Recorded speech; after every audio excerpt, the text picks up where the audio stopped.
Bienvenue au monde de la course. Premier épisode depuis un bon bout de temps parce qu'on était à Rotterdam avant et j'étais en fin de session malheureusement, donc c'était le pétrin. Mais là, enfin de retour un peu à la normale. Je pense qu'on est tous les deux, on a été infectés par une maladie, un petit virus.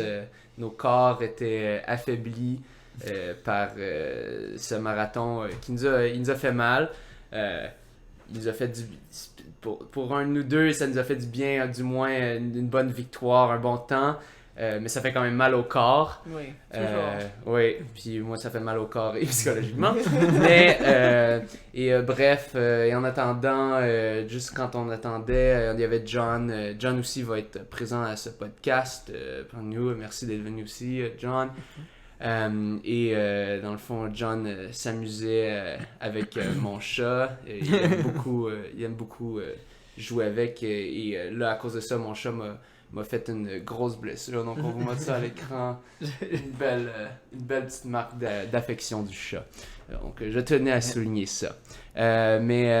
Allons-y donc dans les sujets plus pertinents de la course. Donc, tout d'abord, on va commencer avec les questions. La question sûrement que tout le monde veut entendre la réponse. C'est-à-dire, comment est-ce que ça s'est passé, ce marathon? Donc, j'aimerais un peu un résumé, comment ça s'est passé dans ta tête et physiquement à travers le marathon de Rotterdam.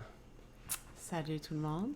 Ça faisait 6 mois depuis la dernière fois que j'ai fait un marathon à Chicago. C'était le 8 octobre et Rotterdam, c'était le 7 avril. Alors, ça faisait exactement à peu près 6 mois. C'était la première fois que j'ai fait 2 marathons dans un an, dans une période de 6 mois. Alors, sur la ligne de départ, d'habituellement, on oublie la douleur du marathon après un an, mais cette fois, c'était la première fois que j'ai couru un marathon avec 6 mois de différence et j'ai pas oublié cette fois. Je savais exactement où ça va être difficile. Je me souvenais de tout ça et j'étais un peu sur la ligne de départ, un peu... Le choc post-traumatique un peu. Oui, c'était un peu là, mais ça m'a donné un peu de confiance quand même que, OK, Ouais. je pense que je sais... I know what I'm getting into. Je sais qu'est-ce que... Tu sais dans quoi tu t'embarques. C'est ça, exactement. Alors là, on a commencé. Après ça, on commence et je travaille avec une autre femme canadienne, Emily Setlack. On s'est trouvés environ dans 1 kilomètre de la course. On était ensemble avec un groupe d'hommes. Et je savais qu'elle voulait courir 2,32. Moi aussi, c'était mon but. Et si je sentais bien d'aller plus vite que ça, parce que tout le monde sait le standard pour les Olympiques, c'est 2,29,30. Alors, si je sentais bien, je ferais ça. Là, on travaillait ensemble, ça allait très bien, le parcours c'est vraiment belle, on va parler de ça un peu après. Il y a toujours beaucoup de monde à travailler avec. Et juste avant le 20 km, au station de Ravito. J'étais un peu plus lent pour prendre ma bouteille et j'ai regardé Emily et le groupe d'hommes et je savais que j'avais pas le high de première demi du marathon. D'habituellement, on est encore sur un high, le premier moitié, jusqu'à 25 km, c'est pas difficile. Et je sentais que c'était un peu trop difficile en ce moment-là. Ça fait peur. Mais oui, pas trop, mais parce que je reconnais c'est quoi le marathon maintenant, je sais où ça commence à être trop difficile. Alors j'ai dit non, je vais juste ralentisser un peu. Je ne vais plus rester avec cette groupe-là. Je savais qu'il fallait que je ralentisse un peu. Alors j'ai fait ça. Et si tu regardes mes paces, ça quand même, à ce moment-là, et c'est drôle que je me souviens de cette station de ravitaillement. Et qu'on regarde les paces et ça a quand même diminué d'environ 5 secondes par kilomètre. Ouais. En moyenne. Mais on pourrait dire que à ce moment-là, tu étais sur un pace de 2,30 C'est ça. Ou à peu près. C'est ça. Alors, on a à 21 km au demi, on était à 1,15-17 et j'ai regardé, c'est 17. Et alors, c'était quand même assez vite. Et là, j'ai ralentissé un peu et le parcours, c'est comme un 8, un figure 8. Ouais. Et les dernières, on a fait le parcours un peu ensemble quelques jours avant.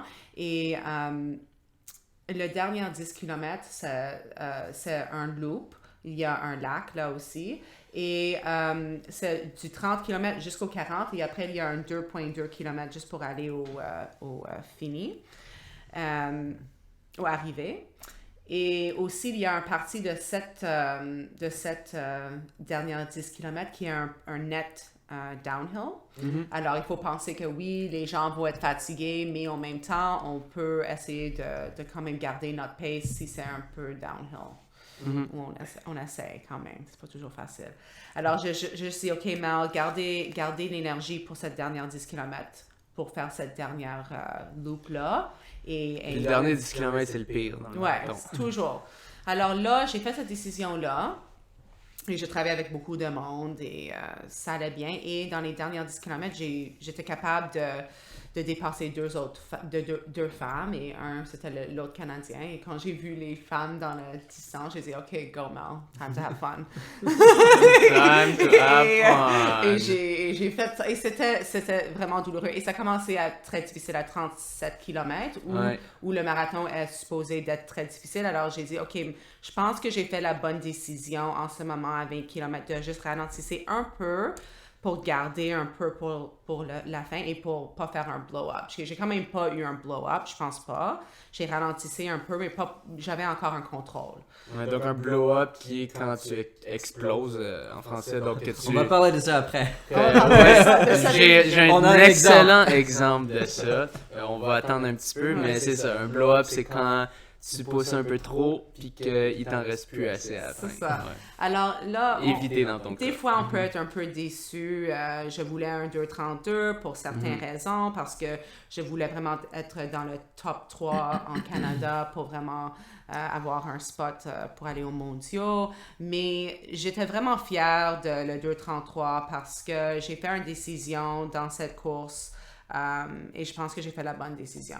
Alors, des fois, les nombres, on veut toujours avoir le numéro parfait, mais pour moi, c'était une bonne décision. Et c'est encore un PB. Et on doit être toujours content avec un PB à la fin de la journée. On peut pas cracher sur un record personnel. Il faisait un peu chaud, comme pas si... J'aime pas faire des excuses, mais ça fait... Il faisait très chaud, moi, oui, je pense qu'on a commencé à 16 et ça a fini à 18 degrés. Ouais. Alors, pour nous, j'ai fait environ deux entraînements dans cette température-là et François, il n'a même pas fait un entraînement dans cette température-là. Alors, c'est quand même...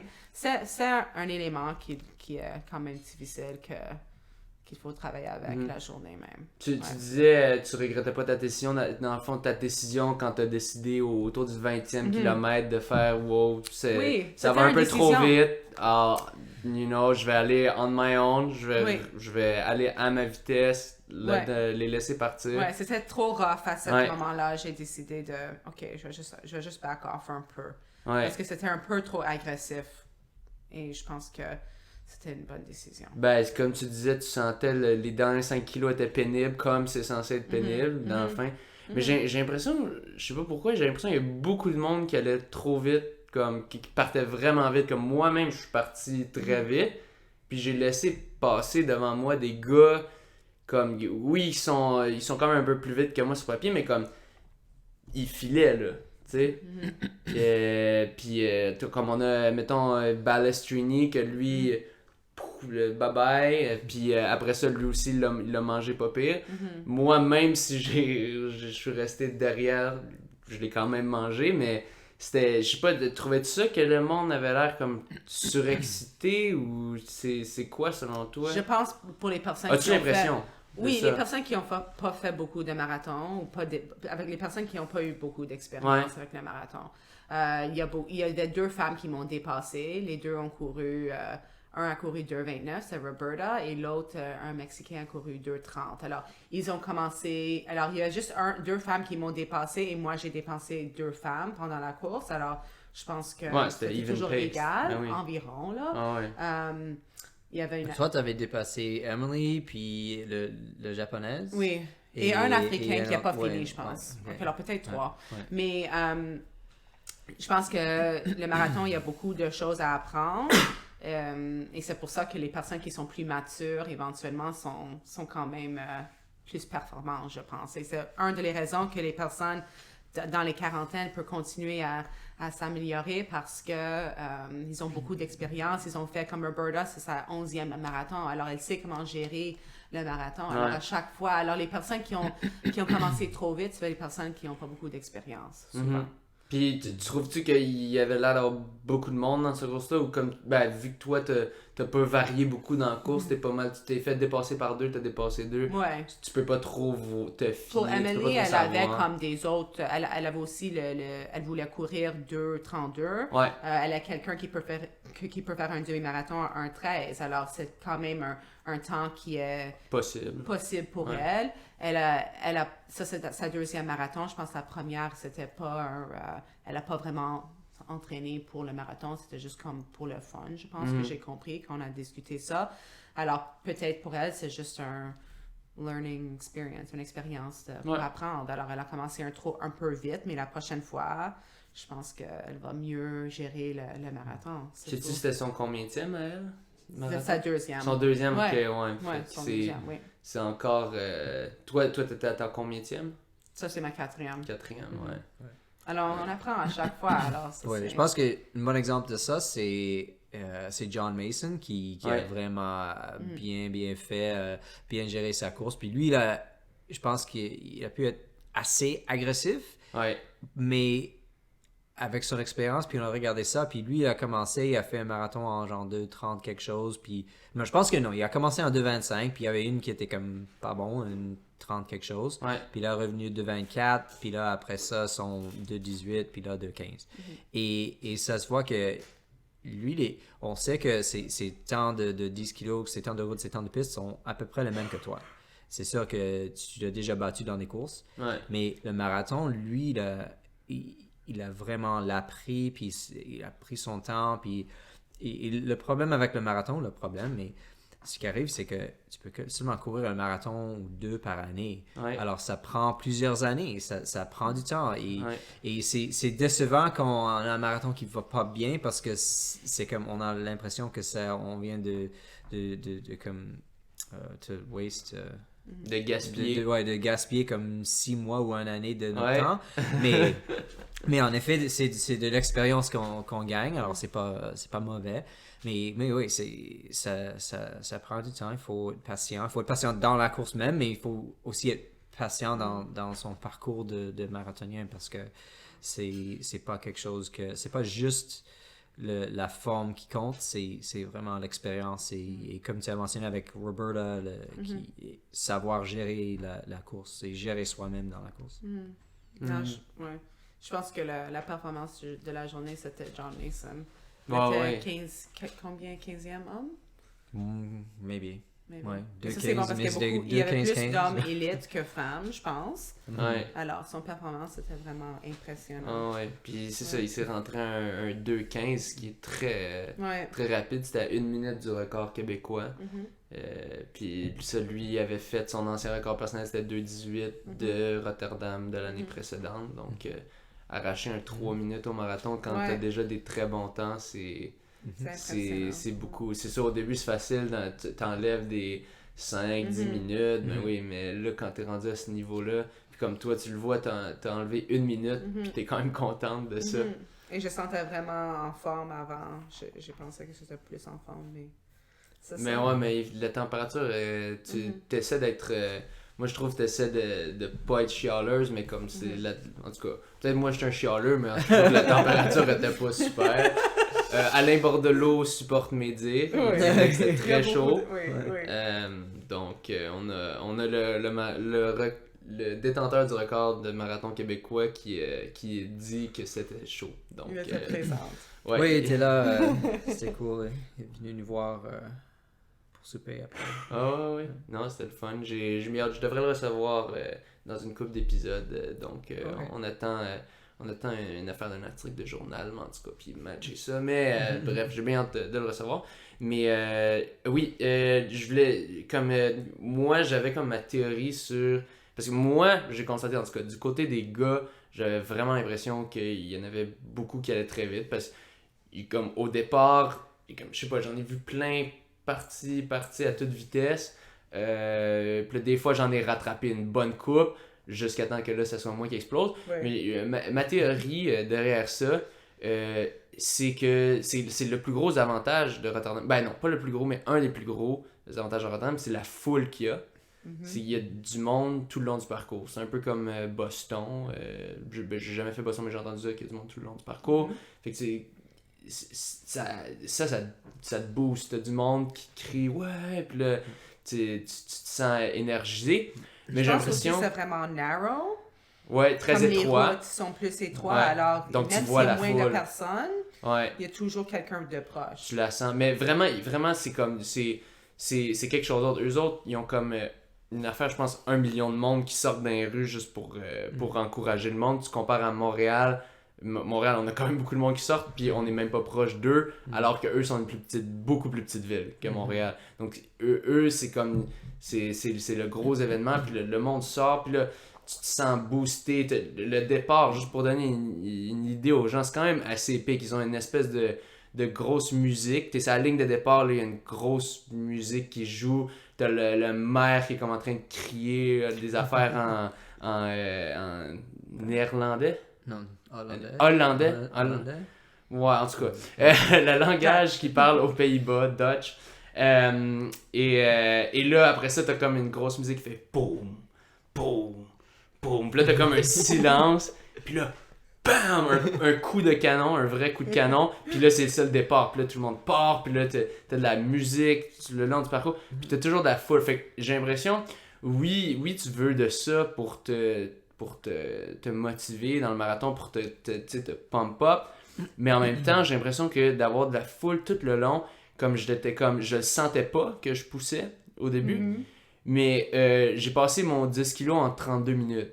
Puis c'est un peu rapide pour moi. Techniquement, j'aurais passé ça en plus autour de 32-40 selon le temps que je voulais faire. Donc quand même un petit peu trop rapide, mais je me sentais super bien. J'étais comme, je me sens bien, je suis correct. J'allais à 3-12 tout le long au début, alors que si je voulais atteindre mon temps, il fallait que je fasse du 3-16 de moyenne. Puis 4 secondes du kilo, ça n'a pas l'air gros, mais tu le sens. Moi aussi, mes premières 10, c'était vite. Ouais? Je pense que même plus vite que je voulais. Ouais? Ouais, peut-être ça. C'était quoi ton split? Mais c'était pas si vite que ça. C'était 35 quelque chose. Okay. 35, 45, je pense. Je suis pas sûre. Donc un petit peu rapide, pas Ouais. autant que moi, parce que non. moi je l'ai Non, payé non. aussi, Non. mais genre pas autant encore de différentiel face au temps visé, mais en tout cas, moi j'ai pensé après, je me suis dit, je comprends pas pourquoi j'ai autant explosé. Je me suis dit, c'est peut-être à cause que la foule me pompait, puis moi, je le sentais pas. Je sentais juste, je pousse, mais je suis correct. Puis là, un moment donné, c'est juste, t'as beau penser que t'es correct, un moment donné, là, les jambes répondent plus. Ouais. Je pense que l'idée générale que tout le monde a sur le marathon, c'est que il faut être patient, il faut être conservateur, etc. pour courir bien. Ouais. Et oui, je dirais que c'est une très bonne idée pour à peu près comme 90% des coureurs, oui. Mais pour vous autres, là, je pense que c'est pas mauvais d'être un peu agressif dans le marathon même. Parce que pour Mélanie, les 2 derniers marathons et celui-ci aussi, tu as été agressif, puis tu as couru comme... Tu n'as pas essayé de rentrer dans un certain temps, tu as juste couru comme avec tes sensations, puis ça a bien allé. Des fois, oui, ça peut aller comme pas bien, mais je pense que des athlètes avec de l'expérience peuvent connaître leur propre corps et savoir comme, OK, oui, ça va bien, oui, ça va bien. Et la décision que tu as prise à 20 kilos, et ça fait preuve de ça que même si c'était comme ça allait bien, et c'était comme c'était un peu semblable à Chicago où tu es parti vite, puis c'était comme, OK, pas pire, mais c'était même trop vite, puis tu as reconnu ça, puis tu ralenti un peu. Mais il faut aussi avoir comme un peu la forme pour te back it up, tu sais. Alors pour François, je pense que c'était pas une mauvaise idée d'aller vite comme ça, même de juste, on dirait pas les 30 minutes, mais de viser genre 2,18, whatever. Je pense que c'était pas une mauvaise idée, sauf que t'avais pas la forme pour gérer ce qui arriverait si c'était trop vite. Mais si tu étais plus en forme, et on pourrait parler de ça après, mais comme juste ta préparation n'était pas complète. Tu as bien fait des entraînements, etc., mais il y avait juste des manques de certains jours, là, ou parce que à cause de la glace, puis tu es tombé sur la glace, puis tu as perdu comme 5 jours à cause de ton genou. Des choses comme ça qui n'étaient pas vraiment dans ton contrôle, mais je pense que c'est, comme on a parlé avant avec l'idée de John Mason et tout ça, c'est la bonne expérience quand même. Et je pense que la prochaine fois, avec une meilleure préparation, de partir d'une manière semblable, ce serait pas un mauvais choix.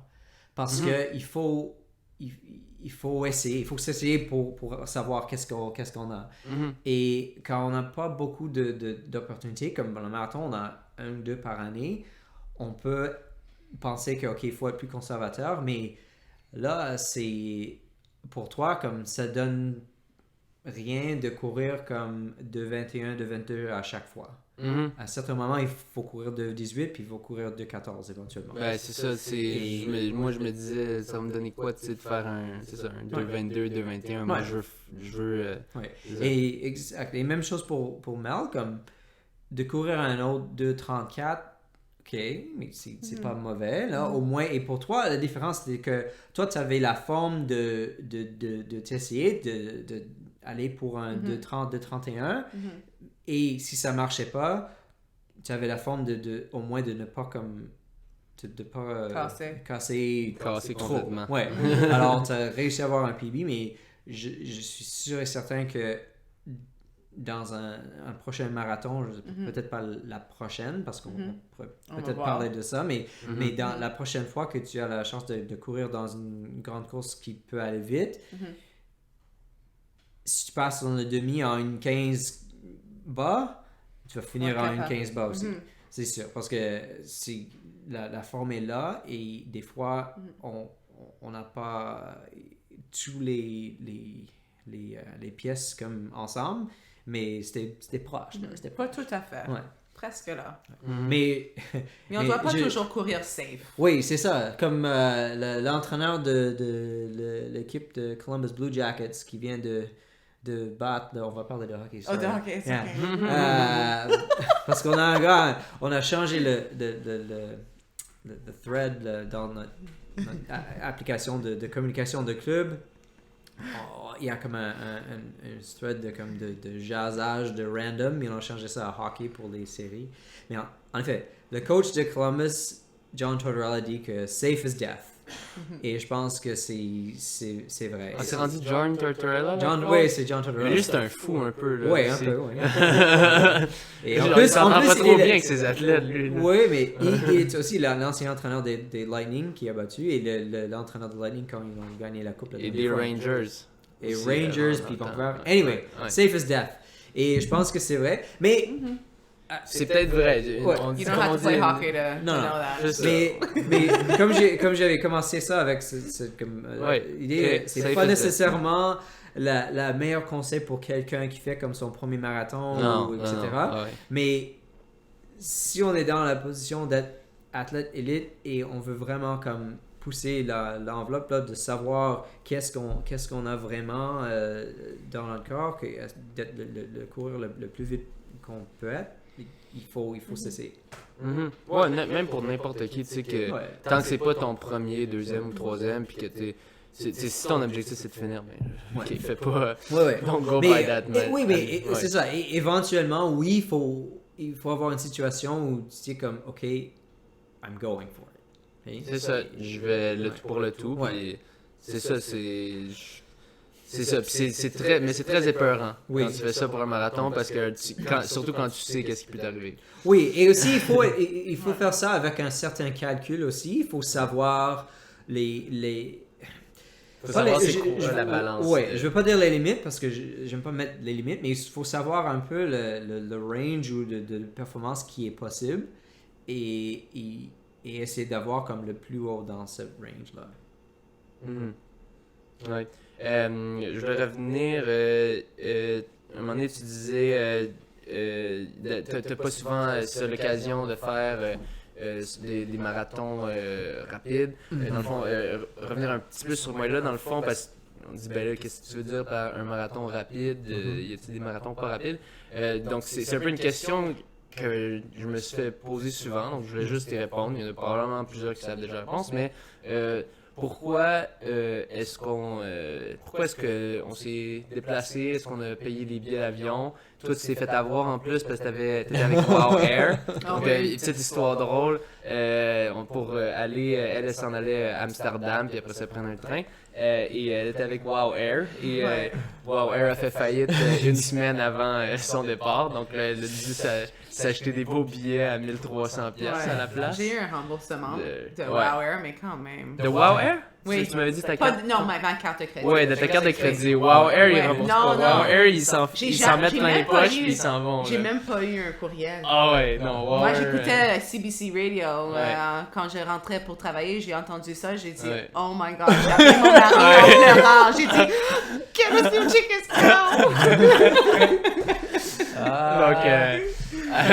Donc, avis à tous, on sait que le mari de Mel, Ahmed, est un gars qui est prêt, qui est capable de survivre à beaucoup de choses, y compris Mel à voler, qui vient de perdre ses billets. Mais ouais, c'est ça, c'était une faillite sauvage où est-ce qu'il remboursait pas, mais heureusement, t'avais une bonne... Ta compagnie de carte de crédit n'a pas été... t'as réussi à l'avoir, mais en tout cas... Bref, on paye plein d'argent. Il faut le logement. Moi, j'ai été chanceux, j'ai une amie qui m'a accueilli. Mais les Airbnb, c'était rendu hors de prix là-bas. Toi, t'étais chanceux, t'avais l'hôtel, vu que t'étais assez rapide, qui était payé par les autres. Mais bref, tout ça, pourquoi est-ce qu'on s'en va sur un autre continent pour être jet lag, tout ça? Pourquoi? Pour moi, alors j'ai choisi Rotterdam. J'ai toujours pensé que je voulais faire Rotterdam parce que c'est un place où il y avait beaucoup de Canadiens qui ont eu des breakthroughs. Des grosses performances. Oui, alors Chris Duchesne et Lanny en 2012, ils ont couru 2:31, 2:32. Dylan White a couru 2:10 high en 2012 aussi. Alors il y avait beaucoup de Canadiens qui ont déjà vraiment bien performé là. Alors c'était dans mes idées. Aussi, je sais que c'est un parcours très plat. Et j'ai regardé le parcours. C'est même plus... Je pense que c'est même plus plat que Berlin. Mais Berlin, il y a beaucoup... C'est connu pour être plus vite. Oui, c'est ça. Aussi, ça dépend de la température. Et je sais que Rotterdam, des fois, il peut avoir un peu de vent. Mais cette journée-là, quand on a couru, il n'y avait pas beaucoup de vent. C'était vraiment... Pas beaucoup, non, il n'y avait pas. Alors, c'était juste la chaleur. Mais... alors ça, aussi, je pense que c'est assez tôt dans l'année que si tu peux récupérer bien, tu peux faire un peu de piste si tu veux, comme des 10 000 ou un peu de road, et tu peux préparer après ça pour un autre marathon pendant l'automne. Aussi, une autre raison, je voulais faire un marathon dans une autre time zone parce que je pense que c'est quelque chose qui est important à apprendre. Je voulais voir comment je peux performer dans une autre time zone parce que si jamais je fais une équipe mondiaux, une équipe, il faut... Soit prêt à ça. Ouais, alors, et j'ai jamais fait... t'as couru en Afrique? Oui, mais c'était un 10 000 mètres. Je trouve que c'est un peu différent. Un 10 000 mètres au jeu de la francophonie, comme tu as représenté le Canada. Ça, c'était aussi une belle expérience. Oui. Mais ouais, c'est ça. Et aussi, je pense que Rotterdam, c'est une belle... c'est une bonne course pour les élites, comme les Africains qui veulent faire des temps très vite pour éventuellement faire un équipe, pour aller aux majors, vraiment, pour être sélectionné comme élite aux majors. Ouais. Alors... On pourrait parler aussi un peu de, comme dans le circuit élite, un peu de l'hierarchie des marathons. Et Rotterdam, comme Toronto et Ottawa, font partie les Gold Label de l'IAAF. Mais après ça, il y a une coche plus haut aussi, les majors, c'est-à-dire comme Boston, Berlin, Chicago, New York, Tokyo, c'est quoi l'autre là?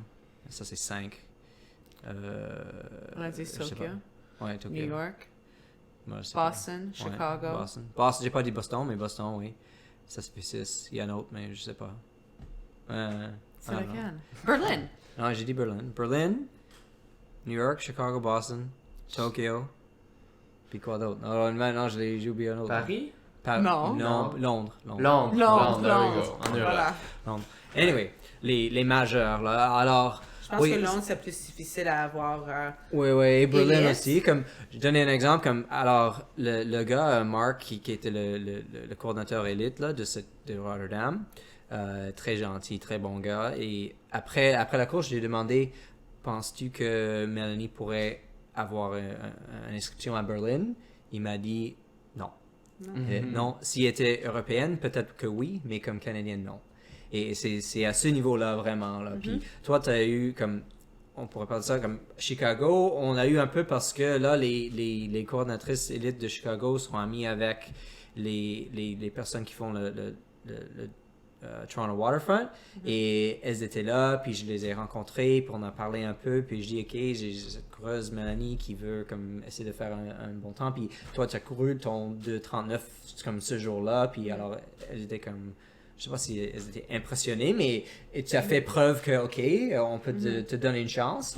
Là, tu as eu ton chance à Chicago, puis là, de 34, OK, là, ça donne une chance à une autre course. Puis, alors, pour ça, on peut voir que, comme, à chaque marathon, on peut comme monter un peu, mais pour Berlin, c'est vraiment là, haut. Mais je pense que l'expérience d'élite, que pour toi, tu as déjà vécu ça un peu à Chicago, mais pour toi, c'était la première fois un peu comme, surtout dans une course sur route. Montréal, c'était un peu comme ça, mais c'est un peu différent parce que c'est comme chez toi, alors c'est comme pas trop différent. Ouais, mais surtout que c'est ça, là, on est un gold avec Gold Label avec Rotterdam, puis Rotterdam, c'était quand même plus profond, puis plusieurs...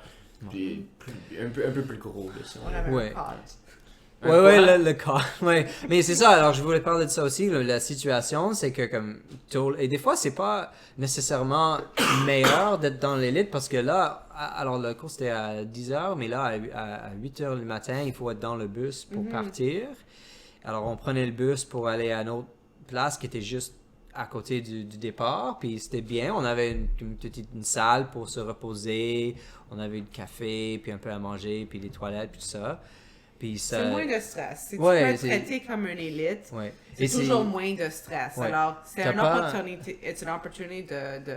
Ouais, t'as de- pas à penser de à, OK, relaxer. quand est-ce que je vais arriver au départ, où est-ce que je vais mettre mes affaires, tout ça. Ouais. Alors ça, c'est tout arrangé. Les stress de la plèbe, comme on dit. Ouais. Alors, Mais si tu veux faire pour un être temps condescendant, qui est là. vite, Ouais. ça- Et je pense que ça aide parce que, surtout dans le marathon, parce que le marathon, ça prend beaucoup d'énergie émotionnelle.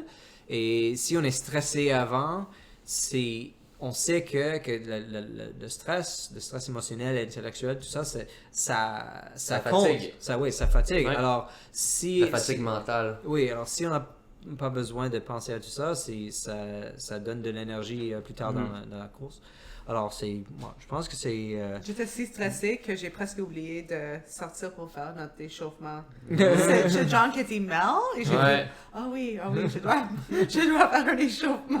On avait des petits brancards avec des oreillers pour ceux qui pour dormir là-dessus ou nous reposer, mais en tout cas je pense que Mel elle voulait quasiment dormir ou elle était bien confortable, puis là t'es comme Puis il y avait des bons Stroop Waffles pour les coachs. Il y avait J'aime ça, Stroop Waffles. Ouais, c'était vraiment bon. Mais ouais, puis alors c'est juste que je sais pas, pour quelqu'un qui ne pourrait pas avoir accès à ça, si ça vaut la peine d'aller à une course comme ça, mais je pense que ça vaut la peine pour l'expérience aussi parce que il y a un certain comme si on est comme dans le moment là, c'est quelque chose de spécial, puis on a l'impression que c'est spécial, puis là ça peut donner un peu de confiance que ok, je suis là, c'est un moment spécial, c'est vraiment cool, il y a beaucoup de monde, je peux vraiment performer, et ça c'est vrai pour comme n'importe quel niveau, je crois. Oui, il y a beaucoup d'énergie positive, comme Jarry avait dit. Il y avait presque 1 million de personnes qui ont sorti pour encourager. Et même le bridge, le pont. Oui, le pont. Quand on a fait notre échauffement, il y avait personne là. Mais juste dans une demi-heure, quand on était prêt avec la musique, on voit, c'était plein. C'était comme... C'est une belle expérience. J'ai comme des shivers quand je parle. Des frissons. Des frissons, oui. Non, moi aussi, c'est pas la volonté qui manquait, tu sais, la motivation au max, t'es tout excité. Puis c'est clair que ça rend ça excitant. Le fait, tu sais, c'est ça, de faire un marathon, qu'il y a ben du monde rapide, mais aussi, il y a comme de la fébrilité. Puis je pense que c'est pour ça que beaucoup de monde choisissent leur marathon, souvent. C'est pour ça que Boston revient tout le temps. Si tu veux faire une destination sans faire un major, ça c'est vraiment un bon choix, je trouve. Ouais, et la ville est assez petite que comme moi j'avais un Airbnb, puis les autres étaient vraiment vraiment gentils, des gens étaient vraiment chaleureux. C'était comme rester chez des amis, mais sauf que je l'ai jamais rencontré avant ça, mais c'était vraiment nice. Puis alors je pense que c'est pas toujours comme ça avec des Airbnb, mais ils savaient que j'étais là pour le marathon, que j'étais là pour supporter ces deux-là, puis ça leur excitait aussi, parce qu'ils pensaient comme ils faisaient partie de ça. C'est leur ville, c'est leur marathon, alors c'est quelque chose de... Oui, ils sont fiers de ça, alors c'est cool. La ville entière, c'est vraiment, ils rentrent dedans, puis c'est bon. Non, c'est le fun, ça rend ça excitant. Je vais vite faire un très bref résumé de ma fin de course, et après ça, on va voir un peu l'analyse externe du coach de nos deux courses. Je vais être très bref parce que j'ai fait un petit roman sur Strava, donc pour ceux qui l'ont pas vu, si vous voulez voir votre écran exploser, vous allez sur Strava, puis là, vous allez voir du texte très long. J'avais écrit ça tout de suite après le marathon. En gros, je suis parti le marathon, ça allait bien, 32 minutes pour 10 kilos. Là, ça ralentit un petit peu après parce que je voyais qu'à un moment donné, il faut se calmer. Et là, je suis passé à 1:08:57 pour le demi-marathon. Donc, mon objectif était de 2:17:55 au marathon. Donc, j'étais exactement à mon objectif, ça m'aurait donné 1:08:57 x 2, ça donne 2:17:54. Juste une seconde en dessous. Et là, je m'accrochais à l'espoir, je courais, et là, tout d'un coup, je sens que ça commence à ralentir un peu, là. Je pousse, je suis comme non, je vais l'avoir, là, je regarde ma pace, ça remonte, là je suis comme en train de pleurer un peu, je suis comme oui, je vais l'avoir, et là un moment donné, je vois que non, je vais pas l'avoir, les jambes écoutent plus pantoute, là, je dis comment, là, j'essaie de m'accrocher, il y a deux gars qui me dépassent, je m'accroche à eux, ok, je suis en train de toffer. Là, je me dis, je peux peut-être faire du 2:21 pour au moins faire un standard Elite 4. Là, je m'accroche à ça pendant peut-être 10 minutes, je me dis. Et après ça, là, c'est juste, c'est zéro mental, c'est 100% physique. C'est 100% physique. Les jambes répondaient plus. Et là, j'avais très mal. Pour ceux qui ont vu sur Instagram, j'avais fait une belle story où est-ce qu'on voyait mon orteil exploser. Et après ça, j'ai montré comment on peut drainer un orteil. Donc, pour ceux qui ne savent pas, si jamais vous avez un orteil noir, faites-le dans les 24 heures qui suivent, sinon c'est trop tard. Mais en dedans de 24 heures, prenez une aiguille, chauffez-moi ça, puis vous pesez, puis là ça fait pshhh, puis là vous percez un trou à travers l'ongle. Ça devrait pas faire mal parce que l'ongle n'a pas de sensation. Et Dr. Jerry. Et ben, j'ai une amie qui est podiatre qui a vu mon orteil. Et elle a répondu à ma story sur Instagram. Et elle a dit ça, il faut que tu perces ça si tu peux. Fait que je l'ai percé et là, ça faisait moins mal après. Donc, tu perces, tu fais un trou, puis là, tu pèses, puis là, tu draines le sang. Yeah, j'ai eu beaucoup de commentaires positifs, aussi plusieurs, comme quelqu'un qui m'a dit comment est-ce que je peux, how can I unsee a story? Donc, comment est-ce que je peux ne pas voir, ne plus oublier d'avoir vu une histoire. Bref. Donc là j'avais mal à l'orteil, donc je me suis dit bon ben au moins je vais finir le marathon, mais au moins je vais pas avoir mal à l'orteil parce que de toute façon je vais faire un temps médiocre. Et là je m'abaisse, je rattache mon soulier pour essayer de me mettre un peu plus serré pour que ça fasse moins mal. Et là en me relevant, je sens il y a quelque chose qui s'en va dans mes jambes. Je sais pas c'est quoi, mais j'ai l'impression que c'était du ciment. Et là j'essaie de repartir et là j'ai mal aux joints, j'ai vieilli de comme 40 ans d'une shot. Ouais. Et une grosse erreur là. Il faut pas s'arrêter. Quand tu es rendu autour de 25 à 30 kilos, si tu arrêtes, c'est ça qui t'arrive. Donc dites-vous ça, si vous faites un marathon, n'arrêtez pas parce que ça va juste être 100 fois pire. Là, je me relève, là, je suis comme oh non, qu'est-ce que j'ai fait? Excellent quand je t'ai vu, je pense. Là, ben non, là, fait que, on va continuer ça. Donc là, je suis en train de souffrir, je suis pénible, j'ai mal un peu partout. Je me dis, est-ce que je devrais arrêter? Je me dis, ben si j'arrête, ben ça va me prendre plus de temps, probablement de me rendre au fil d'arrivée parce que souvent c'est compliqué avec le transport, tout ça. Puis je me dis, ben au moins je vais finir, là, je vais finir. Puis là, c'est juste, ça a été pénible. Je me suis dit, je pense que Mel va bientôt me passer. Je regarde l'heure là, je me dis, ouais, j'espère qu'elle me passe bientôt, sinon ça veut dire qu'elle a une mauvaise course. Puis là, Mel, finalement, à un moment donné, elle m'a dépassé. Peux-tu dire qu'est-ce que tu t'es dit quand tu m'as vu? Non, parce que, ouais, je courais, j'ai vu notre camisole. Et un homme j'avais l'impression qu'il était blessé, vraiment blessé parce que, oui, you were limping. Ouais, oui, vraiment. Et dans ma tête, j'ai dit non. Non. J'étais comme, je répétais ça, non. Non. Je voulais vraiment pas te voir. C'est juste une autre équipe avec les couleurs similaires. Ouais, c'est ça. Mais j'ai vu les freaking Skechers, les performances, et j'ai dit, oh non, c'est pas ça, j'arrive. Et je savais pas quoi faire. Je voulais t'encourager, mais pour moi, c'était comme, j'étais triste comme coéquipier. Mais aussi, je savais pas si tu étais blessé, alors j'ai dit, OK, je vais pas l'encourager parce que peut-être il devrait comme juste arrêter. Je sais, il veut pas, mais c'était pas ça. Après, on a discuté, je sais que tu étais pas blessé, c'était vraiment les jambes de ciment. C'était à cause de ça que tu... Ouais, il y avait des choses pas trop nice qui se passaient dans mes jambes, fait que j'essayais de courir de la façon possible qu'elle me permettait. Il y avait beaucoup d'angles qui étaient morts, mais puis... Après la course, là, quand on était dans l'hôtel, puis tu marchais, puis le gars Mark, le coordinateur élite, t'as vu, puis... Physio! Il était vraiment comme... Il pensait que t'avais vraiment quelque chose de sérieux, là. Ouais, non, c'est juste du ciment. Du ciment dans les jambes. Mais ouais, mettons que il y en a sûrement ceux qui ont déjà fait un marathon connaissent ça, la marche après le marathon. Tu marches un peu en pingouin, de la misère à t'asseoir, à te relever. C'était très disgracieux. Marcher en crabe pendant un certain temps. Ouais. Bref, dure fin de course, 2:36. Et aussi, c'est ça, à un moment donné, Emily Setlack m'a dépassé. Elle m'a dit, elle m'a genre tapé dans le dos pour que je la reconnaisse, parce que j'aurais pas reconnu le dos. Puis elle a fait, hey François, puis là j'ai fait, yo, let's go! Because my race is done at this point, donc ma course est finie, donc je suis comme, je m'en fous. C'est gentil qu'elle savait que c'était toi. Ouais, non, c'est fou, j'étais content. On s'était déjà croisés au demi-marathon de Calgary il y a quelques années. Donc, très sympa, nous avait fait un lift à l'aéroport. Mais bref, c'est ça. Donc, fin de course pénible dans ce cas-ci.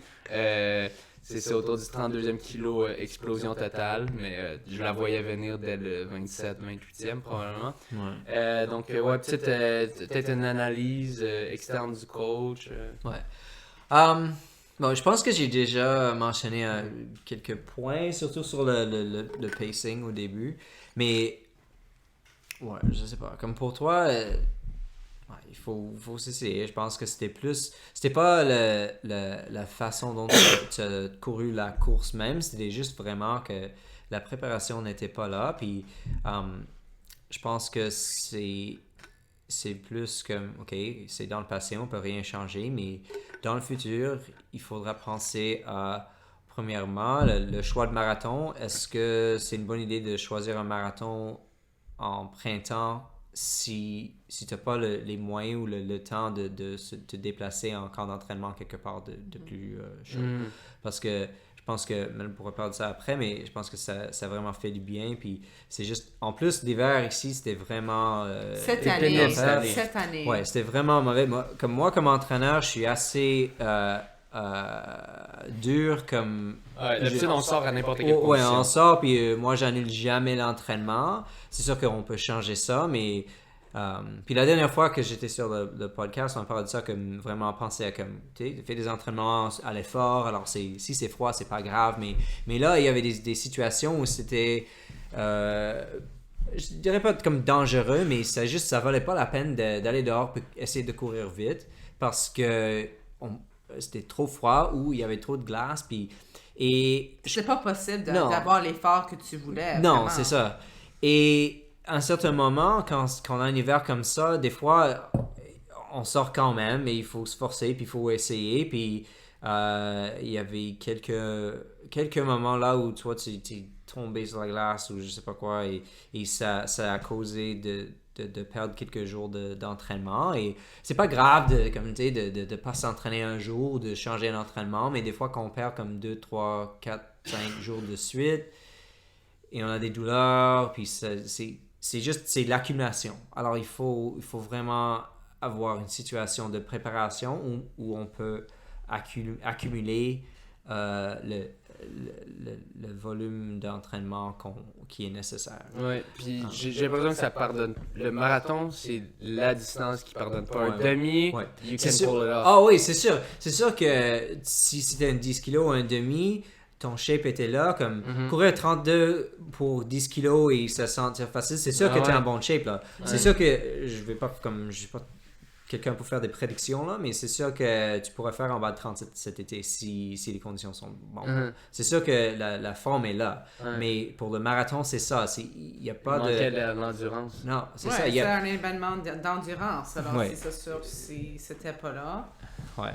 on peut pas maintenir. Oui. Alors pour moi, l'analyse de ton course, la course, c'était la course. Il fallait essayer, il fallait le faire comme ça. Mais ouais, et pour apprendre, puis parce que même, je dis pas que je savais que tu allais exploser, puis tu l'ai laissé le faire. Là.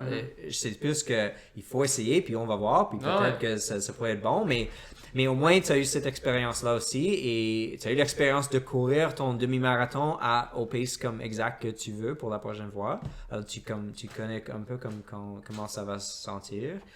Et tu sais, tu as eu l'expérience de voyager, parce que on peut dire que pour toi, c'est quelque chose que tu as fait moins que Mel, pour voyager pour des courses, des choses comme ça. C'est quelque chose que on a discuté ça après Montréal, de faire Rotterdam juste pour ça, parce que c'est quelque chose qu'il faut que tu travailles. Si tu veux être éventuellement sur une équipe nationale, il faut ça. Alors, c'est une bonne expérience pour ça. Alors, ouais, je pense que c'est pas une faillite, c'est une expérience. C'est juste ça. Et là, et l'autre chose, c'est que comme même si, oui, tu as fini la course, mais t'as pas pu totalement donner à cause du fait que tu avais les jambes complètement. Alors, peut-être, je suis plutôt conservateur avec ça, mais peut-être la récupération vient plus vite. Puis je sais que tu as des courses de planifier bientôt. Alors, ouais, on peut tourner l'attention à ça, puis essayer d'utiliser cette forme-là pour gagner un peu d'argent, puis courir des temps. Payback, rembourser les billets à 800$, puis le taux loué, puis tout ça. Ouais. Et puis pour Mel, mais un peu la même chose, c'est que la course a démontré la préparation et aussi l'expérience. Parce que c'est pas pour comparer les deux, mais c'est la 4e fois. Pour toi, c'est la 2e fois. 3e fois, mais 2e fois vraiment. Première, ça compte pas. Alors, c'est... la préparation était là, la préparation était bonne, l'exécution était bonne. Et tu avais un PB. C'était peut-être un peu chaud, je sais pas, mais je pense que c'était là. Et on parlait avant de 29-30, là, mais je pense que c'est... Je sais pas, j'aimerais te demander, parce que, je veux dire ça, j'aime ton podcast pour ça, parce que c'est pas juste comme les invités, mais j'apprends toujours des choses sur toi et sur ta pensée que des fois, on discute pas. Alors, moi, je vais prendre l'opportunité de demander à Mel comment cette discussion de 2,29,30, est-ce que ça t'a affecté pour la course, pour des choix que tu as fait, ou est-ce que, parce qu'avant, c'était comme, oh, whatever, comme, people are spreading rumors that I'm going to run 229. Mais est-ce que ça a été négatif ou positif ou juste neutre? Puis j'aimerais juste mettre le contexte avant. Dans le fond, c'est l'IAF a annoncé que les standards olympiques pour 2020, pour les femmes, ce serait 2,29,30. Pour les hommes, c'est quelque chose genre 2,11,30. 2,11,30. Donc, ça semble avoir mis quasiment, en tout cas, dans mon cas, complètement out of reach pour 2020. Pour Mélanie, c'est 2,29,30. Toi, tu venais de faire 2,34. Donc là, 2,29,30, c'est comme... C'est un autre bon chum. Oui. C'est un autre bon chum. Et on peut comparer ça au standard pour les championnats du monde, ce qui est 2,37 et 2,16 pour les hommes, je crois. Alors, 2,37, tu l'as déjà fait. Alors, c'est un peu... elle passe de qualifiée à complètement pas qualifiée, à moins qu'elle fasse un gros record personnel. Anyway. Donc, ouais. Ah ouais, alors le 2, parce qu'il y a des personnes qui pensaient que je pourrais courir au 2,29, etc. Ce qui aurait pas été impossible, une condition parfaite, là, avec le build-up que tu as eu. C'était nerd pour moi, parce que pour moi, mon plan, c'était vraiment... J'avais dans ma tête 2,32. Je sais pas pourquoi. Je sais pourquoi. Parce que ce numéro, c'était important pour moi parce que je voulais être top 3 au Canada pour les mondiaux. C'est ça. Parce que je voulais mon spot. Mais c'est sûr, il y a des autres femmes qui vont courir dans les prochains mois, mais quand même. Je voulais le 2,32 et je pense que c'était un défi réaliste parce que c'est 2 minutes. Je faisais l'altitude, altitude aussi, avec un autre à 6 mois d'entraînement. Je pense que c'est possible. Si je sentais bien, je ne vais pas me ralentir. C'est ça que j'ai dit. Si c'est comme Chicago, je voulais courir 2,36 et tout allait bien. Mais je serais très surpris avec un 2,29. Je sais que si j'ai dépassé le demi en 1,14 et ça allait bien et j'ai couru 2,29, je serais contente. Mais vraiment, j'étais nerd parce que des fois, si on met un nombre comme ça, on peut être vraiment déçu si we don't achieve it, si on l'atteint pas. Ouais, mais je suis vraiment fière de ma course quand même. Alors, je pense que j'étais assez nerd avec ce numéro-là, mais je voulais le 2,32. Alors, c'est pour ça que je dis, pour mon résultat, je suis comme 80% contente et satisfaite, 20% déçue parce que pour moi, je voulais cette minute plus vite. Ouais. Mais on peut mettre cette déception-là, on peut la remettre comme un peu dans la future parce qu'il faut toujours avoir quelque chose de chassé. Alors, c'est sûr que... c'est quelque chose que je veux, c'est sûr. Oui. Ouais. Et je trouve que c'est une réponse très, très mature parce que des fois, tu sais, quand on met les chiffres là, et on a entendu ça comme dans le passé avec les standards qui c'était comme trop dur, etc. Et ça va décourager les gens, mais je crois que on court pas pour les standards, on court pour soi-même et on court pour essayer d'avoir le temps le plus vite possible. Et les standards peuvent être des cibles et ça peut être quelque chose qu'on voit comme, OK, comme si dans la fin de la course, comme tu dis, que c'est comme dans ce range-là, tu peux comme donner un peu d'extra pour avoir ça. Comme par exemple, j'entraîne un gars, Harry. Hi, Harry. Et lui, il a couru Boston et lui, il a fait 2:59:55. Alors, et ça, c'était vraiment son but. Il a vraiment voulu franchir la barrière de 3 heures. Et lui, sa course, c'était pas comme parfait du tout. Là. Lui, il a marché même pendant la course. Mais à la fin, là, les derniers, comme sur Boylston Street, là, il s'est rendu compte que il pourrait l'avoir, puis il a vraiment comme... Pour lui, il a dit ça, il a raconté ça ce matin, comme... Dans sa tête, il faisait comme un sprint comme mad, mais c'était comme genre un pace de 4-15 kilos. Mais c'est pour lui, il était comme... Ah! Alors, ça, le shift de 3 heures a été... Pour lui, il était conscient de ça dans la dernière partie, puis il a eu, parce que à cause de ça. Comme c'est sûr que si... il y avait juste comme c'était comme 3h03:23 puis le 3h03:30 c'est pas quelque chose. Non. Alors il y a quelque chose d'important dans les chiffres, mais il faut être positif avec ou neutre, comme il faut pas que les chiffres nous affectent de manière négative, parce que sinon c'est dommage, parce que ça n'a vraiment rien à faire avec l'expérience et la performance. Et j'étais comme un peu peur, parce qu'on parlait beaucoup de ça, puis j'avais pensé comme, OK, est-ce qu'on parle trop de ça? Mais c'était correct. Ouais. Je pense que même les nouveaux standards, le 2:29:30, ça change pas jour à jour. Comme chaque jour, j'ai fait une décision dans ma vie. Je vais prendre ces années pour performer. Je veux pas d'enfants jusqu'à 2020 pour essayer de faire ça, c'est sûr, éventuellement, oui. Mais j'ai fait une décision. Je reste avec ma décision. Ça change pas jour à jour. Il faut que je cours à chaque jour. Il faut que j'essaie de performer. Alors, même si le standard, c'est plus vite qu'on pensait, c'est correct. Je vais essayer de le faire un jour. Et aussi, tout le monde dit que c'est toujours le processus qui est plus important que les résultats, le process. Mais tu sais, tu comprends pas ça comme si tu dis c'est facile, mais il faut le vivre pour vraiment le comprendre. Et maintenant, je le comprends, parce qu'à chaque marathon, j'apprends quelque chose. Comme j'ai dit à Toronto, j'avais un pacer, il n'y avait aucune décision à faire. Je vais avec le pacer, si mon corps et ma tête veulent le suivre, je vais le suivre. Et j'ai fait ça. Deuxième, j'ai pris une chance. J'ai allé beaucoup plus vite que prévu. J'ai pensé que c'était un grand risque. C'était pas un risque. J'étais capable de courir un PB de 5 minutes. Cette fois, j'ai fait une décision à 20 km que je pense que c'était la bonne décision pour moi cette journée-là. Sinon, peut-être, je pourrais pas finir ma course comme je voulais. Et j'ai quand même eu un PB. Alors, comme j'apprends à chaque marathon, vraiment. Et on peut pas dire que c'est des expériences négatives, par contre. J'ai pas encore eu. C'est ça.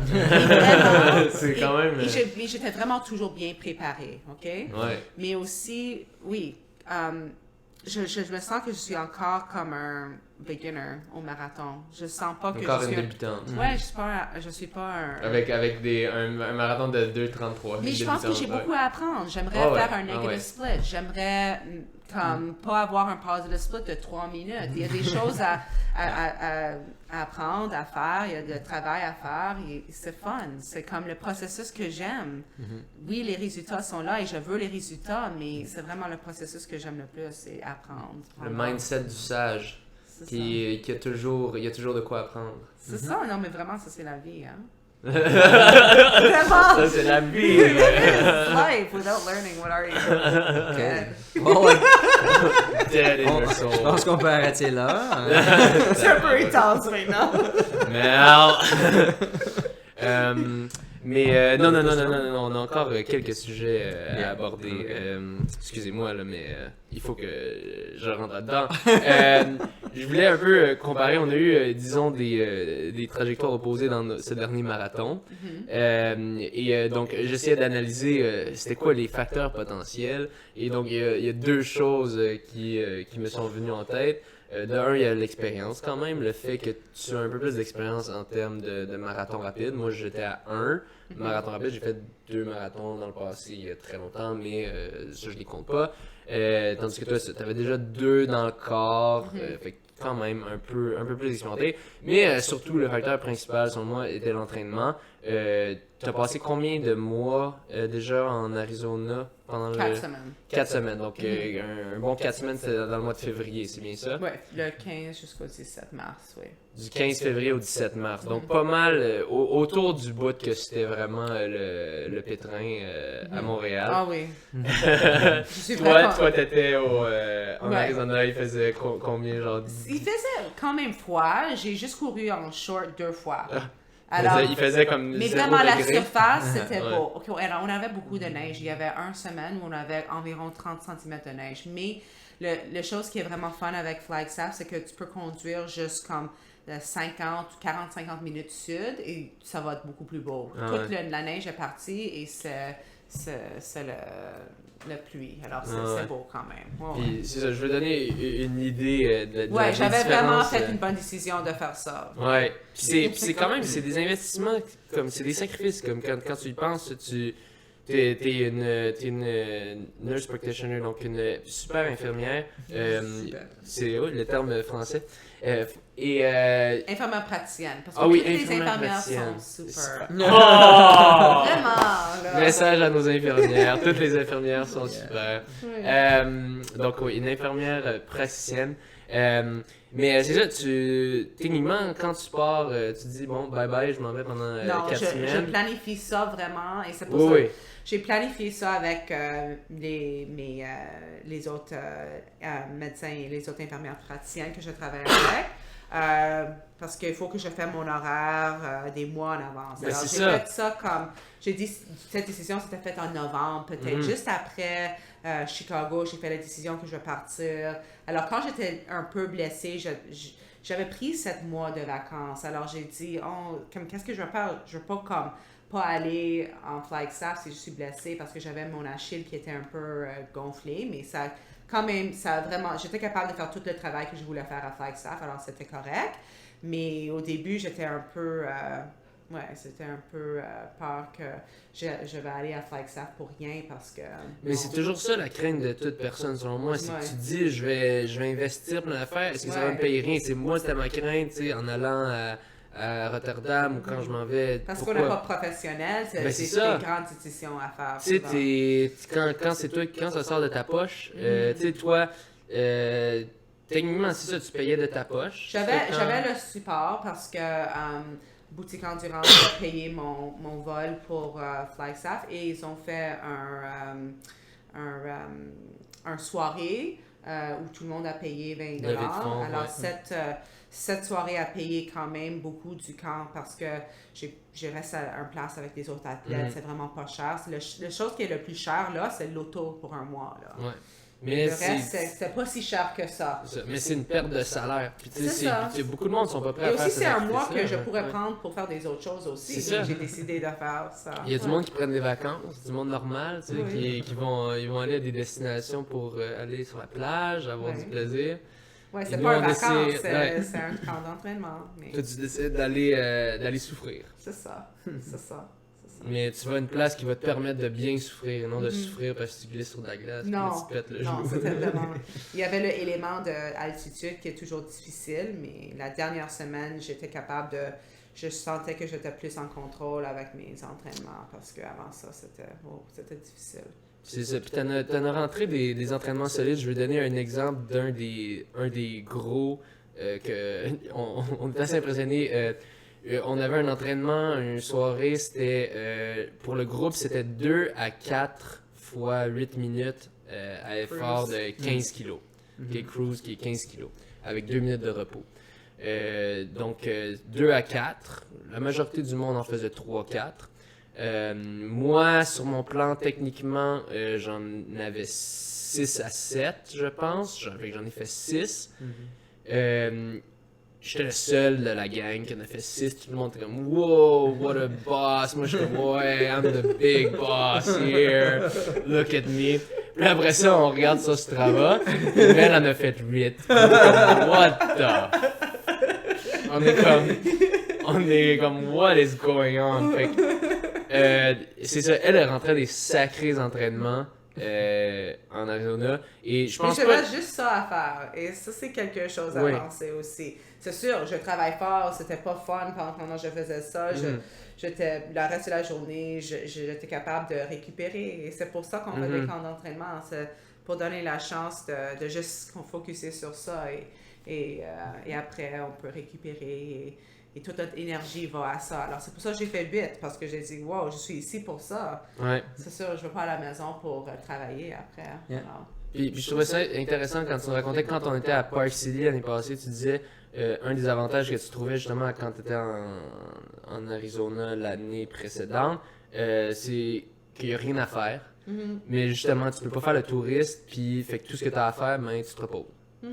Puis je trouve ça intéressant quand même parce que on n'y pense pas tant que ça au repos, mais comme c'est nécessaire surtout quand tu t'entraînes en altitude puis tu fais des espèces d'affaires de fou. Puis ça me rappelle un des entraînements qu'on avait à Park City, que une espèce d'entraînement bien fait pour nous défoncer. Puis que là après ça il y avait du monde qui avait dit qui veut aller visiter Salt Lake City après l'entraînement. Puis là moi j'étais comme il y a du monde qui va aller visiter après cet entraînement-là. Là, t'avais comme le 3/4 du monde qui a dit oui, on y va. Au final, il y avait, je pense, une auto qui était allée, même pas, je suis plus trop sûr en tout cas. Mais bref, comme la récupération, c'est ça, on n'y pense pas trop, mais comme quand tu t'entraînes à l'altitude, tu rends des gros entraînements de même, ultra important, mais c'est ça l'avantage. C'est ça, justement, quand tu vas faire ça, c'est que tu l'obtiens. Parce que tu t'en vas à un endroit où est-ce que, un lit. Puis... Oui, on est allé à Sedona un jour, on est allé au Grand Canyon. Mais pas la journée du gros workout, tu sais. Non, c'était toujours planifié. Ouais. C'était une journée où on avait juste des easy jog, des choses comme ça. Ouais, fait que selon moi, je pense que ça a été une des grosses clés pour ton entraînement. Puis selon moi, t'es un peu trop gentil envers la température quand tu dis un peu trop dur envers toi quand tu dis là il faisait pas si chaud. Selon moi, avec les entraînements que tu rentrais, en tout cas dans des meilleures conditions, t'aurais pu enlever quelques minutes à ce temps-là, mais bon. Ça, on peut pas. C'est des spéculations, mais selon moi, c'est assez clair. On a parlé de ça. On voulait parler un peu des Vaporfly 4%. Donc, dans le fond, toi, depuis quand tu portes ces souliers, dans le fond, c'est le soulier du projet Nike brisé 2 heures. Donc, ça s'appelle le 4%, de 4%, parce que c'est censé, selon les études qui ont été faites avec, améliorer ton efficacité de course de 4%. Tu as porté ça, je sais, à Chicago et je sais à Rotterdam. C'était une décision très émotionnelle parce que tout le monde portait les 4%. D'habituellement, je ne suis pas quelqu'un qui est dans les hypes. Bandwagon. Vraiment pas, mais tout le monde apportait ça. Je voulais mon 4%, j'y allais. C'était dans le temps que c'était très difficile, ça, les procurer. Ouais, j'allais au Expo, il n'y avait plus. Et après, j'ai demandé aussi, parce que j'étais un de les élites, alors j'ai demandé à un de les, Madame Aaron, qui est aussi un de les organizers de Houston. Et j'ai dit, je pense pas que tu peux m'aider, mais je veux vraiment un paire de 4%, mais il n'y a plus au Expo. Elle a dit, pourquoi tu es si négatif? Moi, je peux te... J'ai dit oui! Alors, elle m'a cherché un paire et j'ai fait comme 30 minutes jog dedans. J'ai dit, OK, je porte ça pour la course et ça a bien passé. Et là, j'ai fait ça encore parce que j'ai bien performé en Chicago et maintenant, j'ai peur de courir. Mais est-ce que tu les avais pas à Toronto, non? Non, Toronto, c'était le Saucony. Ouais. Ah oui. Mais c'était parce que tu avais ton top de Ville-Marie que ils ont chargé contre toi. Oui, mais pas à cause des chaussures. Pas à cause des chaussures. Ouais. Mais vraiment, oui. Alors, mais j'aime ces souliers-là. Quand j'ai couru le demi-marathon de Miami, j'étais vraiment raquée après, mes jambes. Défoncé. J'ai pensé que c'était à cause des 4%, 4%, mais je pense pas. Je pense que c'était juste la chaleur. Parce que là, c'est sûr, après le marathon, je suis vraiment défoncée. Mais, on peut pas dire raqué, non? Oui, tu peux dire raqué, c'est juste j'aime le terme défoncé. Non. Mais dans le cas de Miami, t'étais défoncé parce que on essayait de jogger après, là, puis D'habitude, elle jog comme 4,30, des affaires de même. Puis moi, je suis comme, ok. Là, c'était elle, c'est moi qui la traînais, puis même, elle était comme, vas-y devant moi. On faisait du 5,30 même pas, puis elle était défoncée. Mais je suis même pas comme ça après le marathon. Alors, je pense que c'était juste peut-être que j'étais pas assez fit, ou peut-être que c'était trop chaud cette journée, je sais pas quoi, à Miami, mais j'aime les Nike 4%, mais je suis vraiment pas quelqu'un qui peut expliquer pourquoi moi je mets n'importe quoi sur mes pieds d'habitude. Vraiment, j'aime ça. Je trouve que je cours vite et je suis confortable dedans et j'ai jamais eu de problème. Je ne vais pas changer qu'est-ce qui fonctionne. C'est juste un peu cher, c'est tout. Je pense que, mais c'est pas que tu n'as jamais eu de problème. Parce que je pense que ta hanche après Chicago. Mais je sais pas si c'est à cause du marathon. Non, c'est pas vraiment nécessairement. Parce que maintenant, j'ai pas de problème. Ouais. Mais peut-être c'est un peu que tu t'es habitué à ces souliers-là. Peut-être. Ouais, je sais pas. C'est vraiment intéressant parce que, OK, c'est les 4%, great, mais mais quand tu les portes comme à chaque fois, puis tu t'améliores quand même à chaque fois, c'est sûr que c'est pas juste les souliers. Non. La première fois peut-être, OK, mais après ça, c'est toi. Ouais. Alors, l'idée de des souliers-là qui sont comme des souliers magiques, je sais pas, puis je pense que ils sont c'est un peu comme des spikes. Hein? On porte des spikes dans des courses sur piste mais peut-être à des entraînements, mais pas trop. Et on les porte parce qu'ils sont légers à cause des spikes. Mais c'est pas vraiment bon comme pour les mollets, pour le tendon d'Achille. Alors, le 4%, c'est un peu la même chose, je crois. C'est parce que c'est très épais. Alors, ça force un certain placement du pied. Et c'est pas... Je sais pas si c'est bon ou pas, mais il me semble que ça aide. Alors, OK. Mais ça peut... Après, ça peut donner des douleurs, je sais pas. Dans mon avis, je sais pas. Mais tout le monde est différent. Et peut-être on peut s'habituer à ça. Alors, c'est la 3e course, c'est encore Miami que tu as fait avec. Puis est-ce que tu as fait des entraînements? Un entraînement? Non, même pas la première fois? Pas. Non? Alors c'est... Juste des jogs. Ouais. Un peu de marathon pace, mais comme peut-être 5 minutes. Yeah, juste pour essayer. Alors, je sais pas. C'est... Yeah. I don't know. Moi, je dirais personnellement, je suis quand même, et je suis un athlète Skechers quand même, là, vous pouvez voir tous les logos, mais je dirais que je suis quand même assez vendu sur ça. Je trouve, en tout cas, ils ont des études, ce qui est, la majorité des compagnies n'ont pas d'études. Donc, oui, ils payent pour l'étude, oui, c'est une étude financée par Nike, mais c'est une étude, alors que les autres compagnies n'ont pas d'études. Il y a eu aussi une étude, je pense que c'était du New York Times ou qui a comparé New tous les Yorker, souliers. je suis plus trop sûr. Là. Non, New York Times, oui, ça a comparé tous les souliers parce qu'ils ont utilisé comme je pense que sur Strava, c'est sur Strava. Il y a beaucoup d'informations. Ben c'est ça, le monde qui font les gros marathons, ils écrivent sur Strava. Maintenant, tu peux avoir l'option d'écrire qu'avec quel soulier tu cours. Fait que là, ils ont analysé toutes ces données publiques-là, où est-ce que le monde met, on voit les temps qui ont été courus avec tel type de soulier. Puis, avec leurs analyses, ils trouvaient quand même des effets significatifs. Puis ça, c'est en comptant le fait même... tous les effets de... Est-ce que c'est une personne rapide qui va prendre le soulier puis qui va être...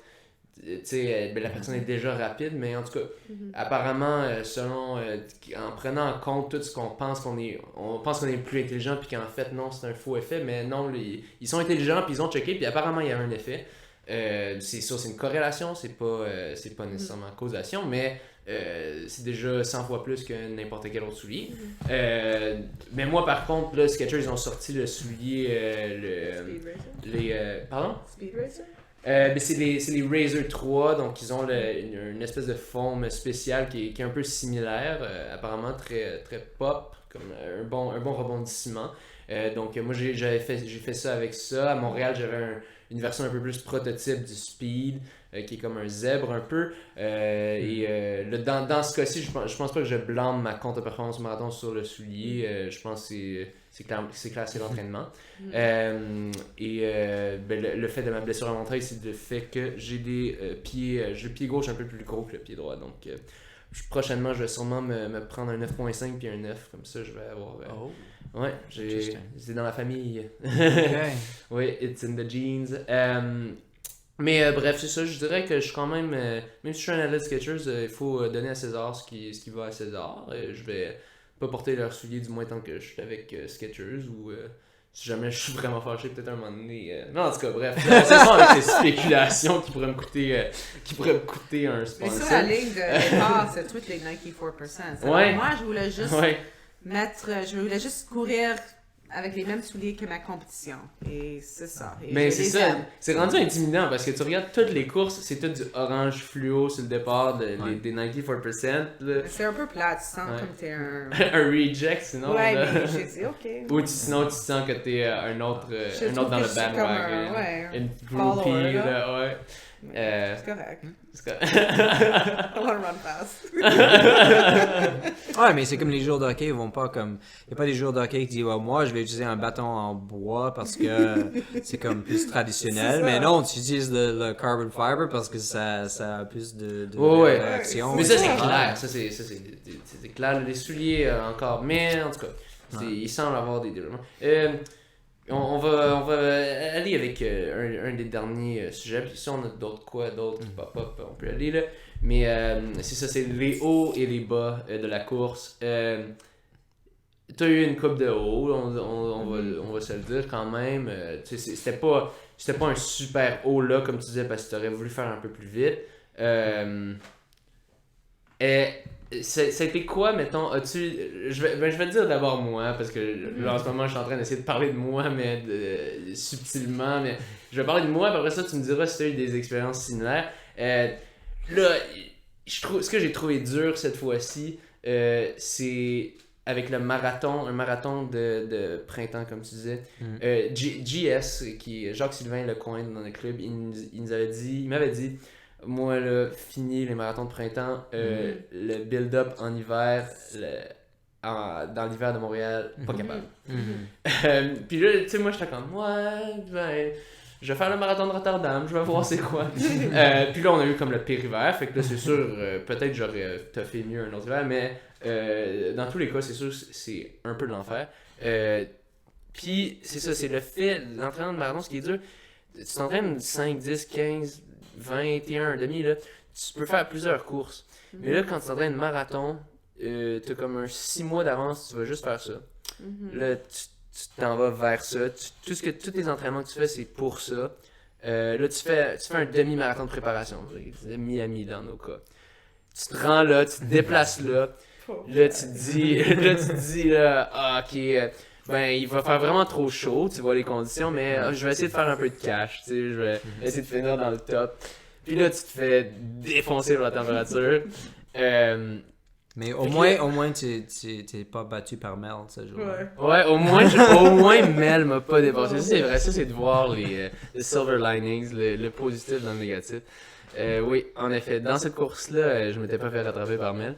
Mais bref, comme quand même un gros coup à ce moment-là parce que tu te dis bon, ok, je suis allé dans un autre pays pour finir comme 13, 15, je sais plus trop combienième. Ma prochaine course, là, c'est dans 3 mois. Fait que j'ai encore un autre 3 mois pénible d'entraînement dans des conditions.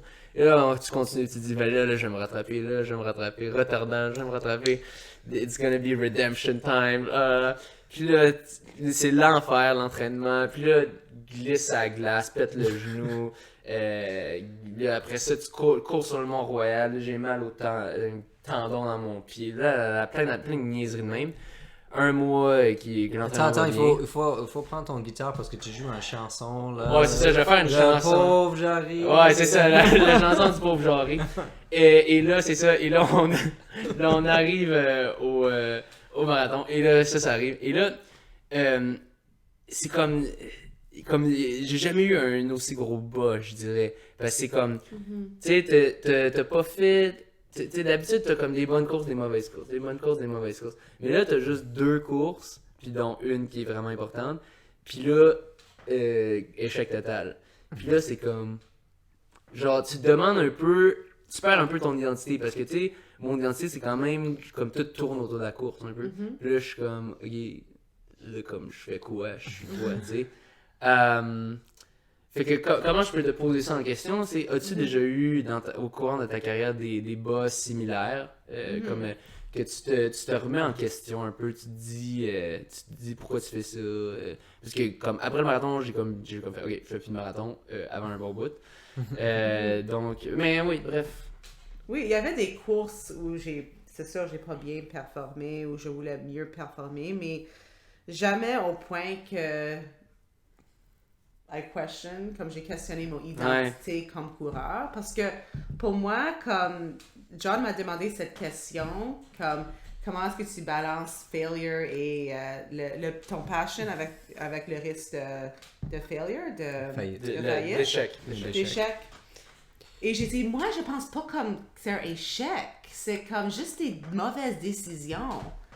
Et c'est une opportunité d'apprendre. Explique-moi, mauvaise décision. Pour toi, les mauvaises décisions, je pense, et c'est pas comme... Vas-y. Moi, je pense que ce serait mieux si tu as fait un marathon, peut-être Ottawa. Et je peux dire ça vraiment facilement maintenant, parce qu'on a déjà fait le marathon de Rotterdam. Mais parce que ça te permet, si tu n'as pas l'argent ou tu veux pas, tu as l'argent. Si tu as pas... Non, mais comme j'aime pas ça, dépenser pour aller un mois. Exactement. Tu veux pas dépenser l'argent pour aller pour un mois. Ouais. Alors, tu as besoin un peu plus de temps avec des bonnes conditions. Ouais. Le risque avec Ottawa, et aussi peut-être tu es encore à la maison, tu es plus confortable, mais en même temps, ça peut être très chaud à Ottawa. Alors, c'est toujours un risque. Ouais. Mais peut-être pour toi... et ça ne veut pas dire que tu peux jamais courir un marathon de destination, mais peut-être juste trouver un qui est un peu plus... Peut-être Prague, ça serait mieux parce que c'est le 5 mai. C'est un peu plus loin. Mais on savait que l'entraînement, c'est l'enfer. Oui, mais on ne savait pas que cet hiver va être pénible. Mais c'est ça. Mais peut-être c'était un peu trop tôt pour quelqu'un qui ne va pas faire un camp d'entraînement. Ah ouais. Alors pour moi... Mais toi, tu dirais, tu n'as pas eu ces questionnements-là, toi. Ouais, Puis toi, tu cours depuis, t'as quoi, 13 ans? Ouais, environ, c'est ça. Là, on and off, là, ouais. Mais c'est ça, tes off, c'était causé par quoi? Mon off, c'était comme... La première fois, c'était parce que j'avais un burn-out, là. Okay. J'étais burn-out parce que je voulais plus faire ça. C'était plus fun pour moi parce que j'étais émotionnellement... plus capable de... Mais c'était-tu à cause justement des lows ou c'était quoi, des blessures? Oui, je dois penser à ça. Ouais. C'était des blessures. C'était un petit chose à la fois qui m'a causé... Ouais, parce que j'avais... Ouais, j'ai pris... Oui, j'avais comme un eating disorder, un trouble alimentaire, mais ça a quand même réglé. Mais là, j'avais plein de blessures. À cause de ça. Et là, j'ai dit, est-ce que je veux vraiment faire ça? Je suis plus contente. Alors, j'ai décidé d'arrêter. Et les autres fois, c'était juste parce que j'ai quand même eu mon goal, mon but, comme je voulais faire un course et j'étais capable de le faire. Et après, comme pour moi, j'avais pas vraiment une équipe qui... J'avais pas un coach ou une équipe qui m'encourageait de sortir et de faire des buts. Alors, c'est pour ça. C'était comme un peu la motivation. C'était jamais comme un course que j'ai décidé, OK, je veux, ou quelques courses où j'ai dit, non, je veux plus faire ça. C'était pas comme ça quand j'ai arrêté. C'était toujours à cause juste plein de blessures, d'accumulation. Ouais, même comme après, comme mon bac, j'ai couru pour le fun et j'avais pas vraiment des grands défis. Parce que moi, je pense pas que j'aime faire des courses autant que toi. C'est pour ça que j'aime le marathon aussi, parce que tu n'as pas besoin de faire autant de courses. Okay. Moi, j'aime vraiment m'entraîner aussi. J'aime le fait d'être en équipe, de s'entraîner pour quelque chose, mais quand ça, c'est quand même fini, j'aime s'entraîner, mais j'ai pas besoin de toujours avoir un autre but. Comme même, c'était différent, même, comme moi, j'ai pas discuté avec John mes buts après Rotterdam. On n'a même pas discuté ça, mais il savait ce que tu voulais faire tout de suite. Moi, j'ai jamais discuté ça. Mais moi, je pense que j'aime pas faire les courses autant que toi. Ouais. C'est intéressant. Mais c'est pour ça que je pense que ça va jamais être une course qui va me... That'll stop me from running. Ouais. Je pense que ça va être à cause que j'aime plus courir. Mais je vais jamais me rendre là encore, je pense, parce que je me connais plus que quand j'étais plus jeune. Et aussi maintenant, ma passion, j'ai vraiment développé une passion pendant les années. Après mon bac, j'ai développé cette passion. Pendant les années avec John, mon passion pour la course a vraiment comme skyrocketed. Parce que j'ai continué, j'ai développé la passion. Mais, ouais, je pense que c'est intéressant parce que c'est comme j'ai dit avant, c'était une expérience. Je pense que c'était pas nécessairement une mauvaise décision de faire ça. Expérience. Oui, mais c'est ça. Mais c'est pas nécessairement une mauvaise décision de faire ça, mais de faire un marathon printanière à Rotterdam, etc. Mais ça serait une faute d'essayer de refaire la même chose parce que oui, je pense que pour la préparation pour la prochaine fois, il faut faire des changements. J'ai déjà fait quelques suggestions, comme par exemple peut-être Houston. Parce que là, c'est avant que le mauvais temps de l'hiver passe. Tu peux te préparer pendant l'automne. Ça, c'est une chose. L'autre chose, c'est que c'est pas nécessairement une règle stricte que tu peux pas faire des courses. Je pense que on devrait comme y penser un peu puis avoir un peu une planification un peu plus créative, un peu différent, mais on peut inclure des courses, ce qui pourrait te motiver plus et te faire sentir que ok, là je suis vraiment prêt et cette confiance là peut aider à ton prochain marathon. Tout le monde est différent. Alors c'est comme ça que oui, c'est un bas personnel pour toi et émotionnel certainement. Mais c'est ça le sport un peu, comme il faut avoir ça, sinon les autres sont pas ouais, c'est sûr, mais ça fait du bien quand il y a des hauts un peu partout. Oui, c'est ça. Non, c'est vrai. C'est ça le défi du marathon, c'est que même si on a ces petites courses-là, même si on s'arrange avec ça, le marathon reste le but quand même, puis c'est sûr que tu as une ça va être bon ou mauvais ou moyen. Ouais. Si, comme bon exemple, comme le 5 kilos, là, comme si l'année passée, on a fait ce camp d'entraînement, puis tu as fait le 5 kilos à Portland, là, puis c'était comme moyen.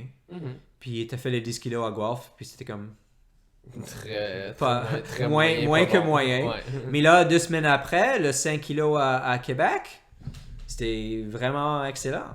Tu as battu JS, là, qui, lui, après ça, lui, est allé en Europe, après son échec de se faire battre par François Jarry. Il est allé en Europe, puis il a couru en bas de 14. Alors, c'est... Avec le 5 kilos, dans une période d'un mois, il y avait 2 bas puis un haut, puis la saison était comme, OK, succès. C'est ça. C'est ça qui est difficile avec le marathon. C'est ça. C'est pour ça que je dis aux personnes peut te dire de faire un marathon. Non, ça doit être une décision parce que ça prend trop d'entraînement. Ouais. Mais il y a beaucoup de luck qui est involved aussi parce que tu n'étais vraiment pas blessé avec un bon hiver. C'était vraiment comme... Ah, blessed with a good. Ouais, blessé avec un bon hiver. Ouais, j'ai pas été gâté avec cet hiver. Vraiment pas. Alors, on fait des décisions et c'est pas que... je pense, we don't have to go back in time. Non, c'est juste que... On apprend et we move forward. Et toi, tu es quelqu'un qui est vraiment resilient. Je sais ça. Donc résilient. Je pense que ça dit en français. Ouais. Alors tu vas dépasser ça. Ouais. Et aussi savoir que des fois, même, le marathon, ça reste dans les jambes un peu. Alors il faut pas trop déçu si une première course, c'est pas parfait non plus. Non, mais en train de me préparer à soit être déçu. Ça, c'est mon expérience. Peut-être parce que... Non, ça se peut, je te crois. Moi, je suis différent aussi. Non, mais lui, après Montréal, il a couru à Parc-la-Fontaine, puis ça a gagné. Ouais. Ça a vraiment bien été. Comme j'ai dit, peut-être c'est pour ça, moi, ça prend plus de temps pour récupérer. C'est pour ça que j'aime pas courir des courses à comme toi, aussi souvent. Oui. Tout le monde est différent. Ouais. C'est pour cette raison-là que, comme entraîneur, je suis vraiment réticent à créer des... Comme c'est quand quelqu'un me demande, mais c'est quoi ton plan de marathon? Il n'y a pas de plan de marathon. Ouais, c'est individuel. C'est ça que j'ai une idée et il y a certains entraînements que je crois qui sont bons, comme genre l'affaire de 8 minutes, là. Mais c'est une progression. Alors ça, c'est pas non plus la première fois qu'elle a fait 8 x 8 minutes, mais la première fois qu'elle l'a fait, c'était avant Houston, avant le demi. Ouais, c'était pas fun. Et non, c'est pas... mais aussi pour toi, la progression est là, 6, OK. Mais la prochaine fois, 7 ou 8. tous les entraînements sont une progression et on essaie des choses, puis on change des choses, puis alors il faut vraiment penser vraiment à notre réaction individuelle, puis c'est flexible. Oui, être flexible, parce que sinon, si on a toujours l'idée que, OK, il faut comme, un bon exemple, je sais pas en français, mais comme le common wisdom. La pensée commune. Ouais, la pensée commune, c'est il faut faire un demi-marathon en préparation pour le marathon. Il faut le faire comme 4-5 semaines avant. Mais moi, je pense que ça, c'est une très mauvaise idée. Assez généralement. Peut-être qu'il y a quelqu'un pour qui c'est une bonne idée, mais assez généralement, je pense que c'est pas une bonne idée. Ouais, on a décidé que on a décidé ensemble. Non, je pense que j'aurais pu faire les demi-marathons pendant le grand. Ouais, parce que ça prend du temps le semaine d'avant. On veut comme réduire un peu l'entraînement pour avoir une bonne course. Puis la semaine d'après, il faut réduire l'entraînement parce qu'il faut récupérer. Alors ça fait 2 semaines. En plus, il faut pas être rigide. Il faut pas penser que, OK, marathon, ça veut dire que 4 semaines avant, il faut trouver un demi, etc. Et l'autre chose que je viens de penser, j'ai entendu parler de ça, je sais pas où, là, mais l'idée que comme on a un plan d'entraînement qui est comme 12 semaines ou 16 semaines, etc. Mais surtout pour des athlètes élites comme vous autres, là, on peut se préparer en genre 8 semaines pour un marathon, 8 ou 10 semaines. Parce que si vous faites déjà beaucoup de millage, là, et la forme est là, ça prend pas si longtemps que ça de comme transférer ça en spécifique de marathon. Surtout si on a déjà fait un il y a 6 mois. Comme par exemple pour toi, pour l'automne, si c'est Toronto ou si c'est le championnat du monde, c'est sûr que peut-être on va discuter ça évidemment, mais le build-up, ça va pas être si long que ça. Parce que t'as déjà fait un marathon cette année, t'as déjà fait toute cette préparation-là. On doit récupérer. On doit récupérer. Puis si c'est le championnat du monde, il y a un camp d'équipe nationale avant qu'il faut penser à ça. Alors il faut être préparé pour ça, mais aussi comme ils vont faire un camp d'adaptation de chaleur. Alors ça veut dire que peut-être le taper, l'affûtage. Oui, l'affûtage. Va être un peu plus long. Alors peut-être on va changer les 8 semaines d'avant. Alors il y a toujours quelque chose qui peut changer, etc. Alors pour ramener ça au haut et au bas, je pense que des fois, les hauts et les bas sont liés aux attentes. Et si on a des attentes rigides, ça peut donner des bas plus bas. Et aussi, je pense que ça réduit les hauts aussi, parce que si on a des attentes rigides, on pense que, OK, par exemple, je veux qualifier pour le marathon de Boston. Okay? Ça, c'est quelque chose que, OK. Classique, OK. Et si je le fais, mais c'est parce que je dois le faire. Si je le fais pas, c'est une grosse crise. Alors, c'est quoi le fun dans ça? Là? OK, oui, j'ai réussi à me qualifier à Boston, mais là, c'est comme... Oui, c'est mon dû. J'ai droit à ça. Mais alors, on peut perdre, pas nécessairement tout le monde, mais on peut perdre l'expérience mais on peut perdre cette joie de faire la course quand on a des attentes qui sont rigides. C'est pas dire qu'il faut pas avoir des objectifs, mais c'est juste le contexte des objectifs et penser à ça comme un peu plus grandement comme dans la vie, comme elle avait parlé avant. Comme toi, tu as parlé d'avoir des enfants et tout ça. Alors, c'est bon parce que ça donne un peu un fin, un endpoint. Pas complètement, c'est pas mais un objectif que, OK, et là, c'est plus facile de tout donner dans cette période de temps parce que tu sais que au moins après l'an prochain, c'est ça, mais après l'an prochain, au moins tu as un break. Tu vas avoir un break, puis ça va être un nouveau défi, change des choses, whatever. Alors, mais si tu n'avais pas ça, et c'est sûr qu'il y en a des personnes, peut-être parce qu'ils ont déjà des enfants, ou c'est pas dans leur plan, ou whatever, mais la course, c'est leur vie, puis c'est seulement ça, et ils sont jamais satisfaits. Parce que même s'ils ont des attentes et qui sont comme là ou là ou là, mais ils sont jamais satisfaits parce que il n'y a rien d'autre dans la vie. Alors, il faut avoir comme une vie riche, et si on a une vie riche, tous les attentes ils vont avoir comme un certain contexte, like, it'll be relative, je sais pas. Mais aussi, je pense que c'est correct d'être dans un down. Oui, Il faut vivre dans le down un peu. Comme ben, il faut, si you have to ride the wave. Vraiment, ça va être bas pour...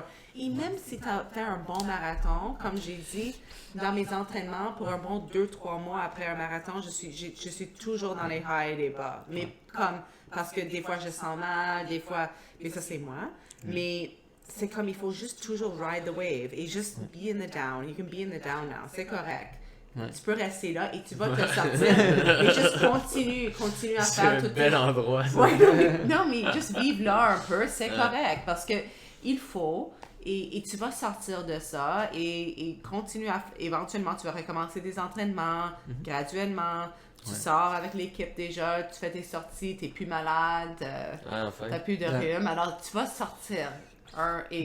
Et je sais, toi, tu fais tes podcasts, tu fais ton guitare, tu as tes amis, tu fais tes choses que tu aimes. Il y a le chat c'est... Mon chat, là, il m'a été utile ces derniers jours. Il faut prendre soin de toi. Ta soeur, elle t'a apporté beaucoup de gâteaux. Non, mais prends soin de toi et fais les choses que tu aimes.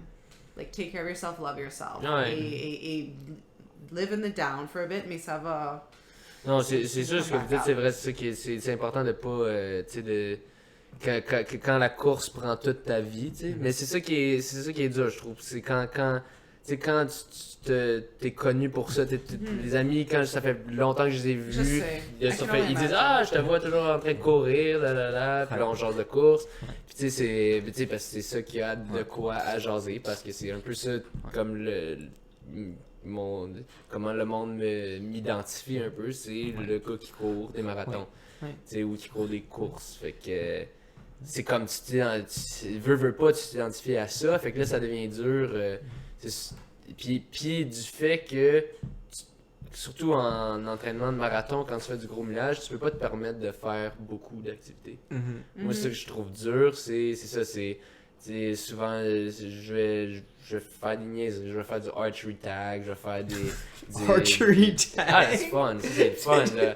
C'est pas avec des vrais. Non, il y a comme des foams. Non, c'est pas avec des vrais. C'est comme paintball mais moins c'est encore plus soft que du paintball. Paintball, je fais pas ça. C'est ça. C'est comme du paintball mais ça fait pas mal, tu sais, ça à peine là. Mais tu sais, des affaires de même, aller jouer au soccer peut-être. Mais là, quand je suis un peu défoncé d'entraînement de marathon, mais je sais que je peux pas. Parce que, pis comme pendant l'hiver, un peu, j'ai réalisé que je jouais au hockey un peu, puis là, à un moment donné, je suis retombé sur le genou que j'avais mal, puis là, c'est ça qui m'a vraiment complètement défoncé pendant une couple de jours.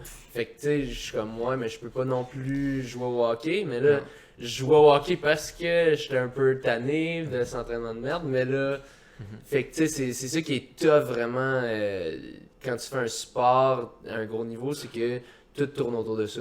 Ouais. Sacrifice beaucoup pour ça. Mais c'est pour ça que c'est important d'avoir des périodes de récupération et dans tout comme une période de l'année et même pendant l'entraînement, comme à chaque semaine, on a plus ou moins un jour off là, mais des semaines qui sont moins gros que d'autres.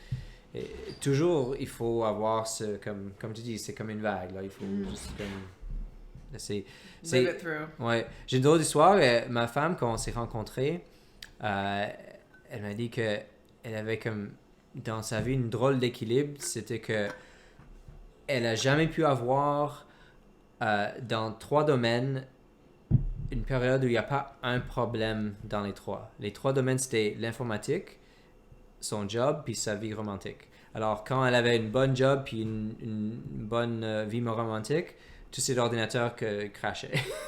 Puis, alors, I was like, ok, c'est intéressant. Mais non, c'est quoi? Mais maintenant, on a des bons ordinateurs, puis on a une bonne vie romantique, mais elle n'a pas de job. Oh. Mais c'est correct, parce qu'elle était étudiante, alors... Mais c'est pas vrai, ok. Ouais, c'est cool. Alors, je sais pas ce qui va arriver quand elle va recommencer à travailler, mais On a quelques années parce que là, on va avoir un autre enfant, alors c'est... Maintenant, you're the rock. Le pumping de mountain. c'est pas moi qui... Ouais, c'est elle qui les pump. Non. Non! Non. Mais juste pour dire que, ouais, c'est comme...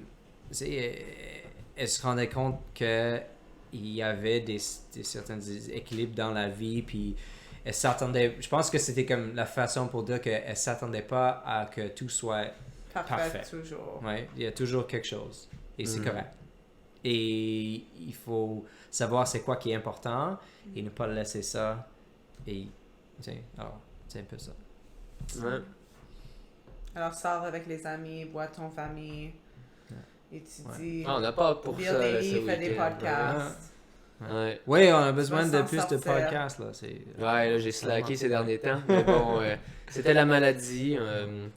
La maladie qui nous a frappés Ouais, dans j'ai notre eu état. Maintenant, c'est passé. J'ai pensé peut-être que c'était des allergies, mais après, j'ai eu un peu de tout. Non, mais ça arrive après le marathon, il y a toujours quelque chose. Et il y a toujours un moment après le marathon où on pense que, OK, je suis correct, puis après ça, oh, non. C'est quelque chose d'autre qui arrive, puis alors il faut juste être patient. Ouais, la patience. Alors, sur ces mots de sagesse, je pense qu'on va terminer ce podcast. Un excellent épisode, selon moi. 1h40, ça fait, c'est presque un marathon. Oui. À 1h40, c'est exactement à ce moment-là, je me souviens. Je regardais ma montre, là, j'étais comme... Oh, faudrait techniquement que je cours encore 40 minutes à cette vitesse-là. Alright, I'm gonna tie my shoelace and then... The nuke. Le ciment s'est mis à couler à flot. Mais t'es capable de rire et de faire des jokes. Ah, ben il faut. sinon j'en pleurais au podcast et ça serait un peu triste. Donc, on en rit. Mais oui, merci beaucoup d'être venu ce jeudi soir, me donner votre soirée du jeudi. On sait que vous pourriez la consacrer à dormir, à récupérer, à passer du temps avec vos proches, mais vous avez décidé de la passer avec moi, donc je vous en remercie. We love you, Jerry. Mais on est parmi les proches. Mais c'est ça, c'est ça. Je pense que oui. C'est ça, non mais c'est ça, parmi vos proches, mais là, parmi les proches, c'est ça, de l'équipe. Parce que, pour une dernière chose, parce que faire des voyages comme ça aussi en groupe, c'est un peu comme, tu sais, comme summer camp, c'est quelque chose de spécial. Oui, c'est comme un petit voyage, un petit... C'est bien. Alors, on s'est pas rencontrés comme tous les trois ensemble depuis Europe, alors c'est bien. Et on est vraiment contente que John était capable de venir nous voir courir. C'est vraiment spécial. Ouais, j'aime ça. Ouais. Et puis une petite leçon pour ceux qui, pour la partie finition de voyage, un petit conseil à tous. Donc, ne faites pas comme moi. J'ai lu l'heure de départ, qui est l'heure quand le vol est dans les airs, et qui était 10h25. Et j'ai regardé le Google la soirée d'avant, et ça vous disait seulement 2 heures me rendre à l'aéroport. Je me disais, ça va être correct. Planifiez toujours le trafic, planifiez tout un peu planifier aussi que souvent l'embarquement est environ 40 à 50 minutes avant que l'avion soit dans les airs. Donc planifier toutes ces choses-là, parce que moi je suis arrivé à l'aéroport à comme 9h30 et là je me suis fait dire que je pouvais pas embarquer et par un miracle je me suis stiné avec le gars et finalement il m'a laissé, il m'a dit bon vu que t'as pris le billet le plus cheap, je peux rien faire pour toi de toute façon, fait que prends ce billet-là puis passe-là, puis si jamais le vol est parti, tu viendras pleurer me voir, puis tu vas devoir t'acheter un nouveau billet probablement. Par miracle, le vol était en retard, donc je suis arrivé en courant, puis c'était pas beau à voir parce que quand tu cours après, le jour après ton marathon, défoncé, j'étais comme... Le monde devait vous dire coudonc, pourquoi le monsieur qui a chié dans son bras qui court là? Donc bref, planifiez bien votre retour et choisissez la précaution et non la paresse. Et n'oubliez pas vos valises pleines de Lego dans votre train. Ça c'était pas mon erreur, mais quand même c'est moins pire que moi. Mais finalement je m'en suis bien tiré. Mais donc, faites pas ça. Comme d'habitude, laissez-nous vos commentaires. Si vous trouvez que je suis chialeux, écrivez #chialeux dans les commentaires. Dites-nous si vous avez des questions qu'on n'a pas répondu. N'hésitez pas. Et je suis moins agressif cette fois sans barbe. Oui, Sans barbe. mon père disait, dis-lui pas, mais il disait que tu ressemblais beaucoup à Lénine. Ouais, je sais. Ouais, il y a plusieurs personnes qui avaient dit ça. Mais... Ah, ok, c'est pas le seul. Ok, Non. Bon, fait que c'est juste pas tant une offense, c'est juste une ressemblance. C'est pour ça que tu l'as rasé, tu n'aimes pas l'association russe. Non, c'était plus parce que c'était le temps. Je sais quoi? C'était juste le temps. Le temps? Ouais, le temps. Elle est tombée avec le temps? Non, c'était... It was time. It was time, ok. It was time. C'était Non, le c'est temps. parce que c'était une barbe pour l'hiver, puis c'était le printemps, alors... Ok. Oh, Fresh ouais. start. Ouais. Fresh start. Ah, Moi, je suis un peu paresseux, puis il faut... ça recommence, mais ça va pas rester. Ça va partir bientôt. Excellent. Ok. Super. Ben, sur ça, ben, je dirais allons courir, mais là, il est 11h12, fait que, ben, c'est allons nous coucher. Allons-y. Super. Ben, merci. Au revoir. Okay. Alright, so I'm not clicking stop because I want to keep this going in case